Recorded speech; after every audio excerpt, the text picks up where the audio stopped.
ગાંધીના ગુજરાતમાં દારૂબંધીની વાતો વચ્ચે અમદાવાદના ઈસનપુર પોલીસ સ્ટેશન હદ વિસ્તારમાં હાલ કહેવાતા વહીવટદારોના રાજમાં દેશી વિદેશી દારૂ તેમજ જુગારના અડ્ડાઓ બેફામપણે ચાલી રહ્યા છે, જેમાં અમદાવાદ શહેર પોલીસ કમિશનર દ્વારા શહેરમાં દારૂ જુગાર જેવી બદીઓને નાબૂદ કરવાની કડક સૂચનાઓ આપવામાં આવી હોવા છતાં ઈસનપુર પોલીસ સ્ટેશનના પીઆઈની રહેમનજર હેઠળ તેમજ કહેવાતા વહીવટદાર દેવેન્દ્રસિંહના રાજમાં બુટલેગરોને છૂટો દોર આપી દેવામાં આવ્યો હોય તેવું જણાઈ રહ્યું છે। પ્રાપ્ત માહિતી અનુસાર ઈસનપુર પોલીસ સ્ટેશન હદ વિસ્તારમાં હાલ વિશાલનગર ખાતે રણજીત ઠાકોર નામના બુટલેગર દ્વારા રામગલી ખાતે મંજુ ઉર્ફે ગીતા અને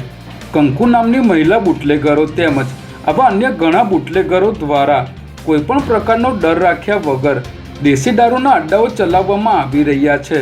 જેની અનેકવાર રજૂઆતો કરવા છતાં કોઈ જ કાર્યવાહી કરવામાં આવતી ન હોવાને કારણે અહીંના સ્થાનિક રહીશો ત્રાહિમામ પોકારી ગયા છે।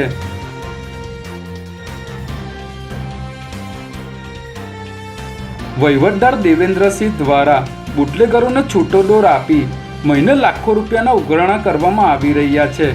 જેની ઈસનપુર પોલીસ સ્ટેશનના પીઆઈને જાણ છે કે પછી તેમની રહેમનજર હેઠળ જ આ બધા ગોરખધંધાઓ ચલાવવામાં આવી રહ્યા છે તેવા અનેક સવાલો જાગૃત જનતામાં ચર્ચાઈ રહ્યા છે, જેથી દેશી દારૂના અસંખ્ય વેપલાઓને પરમિશનો આપનાર પોલીસ અધિકારી અને કર્મચારીઓ વિરુદ્ધ જો એસીબી તપાસ કરવામાં આવે તો મોટા પ્રમાણમાં બેનામી મિલકતો બહાર આવી શકે તેમ છે। ત્યારે અમારા અહેવાલ બાદ આ બાબતે કોઈ કડક કાર્યવાહી કરવામાં આવશે કે નહીં તે જોવું રહ્યું।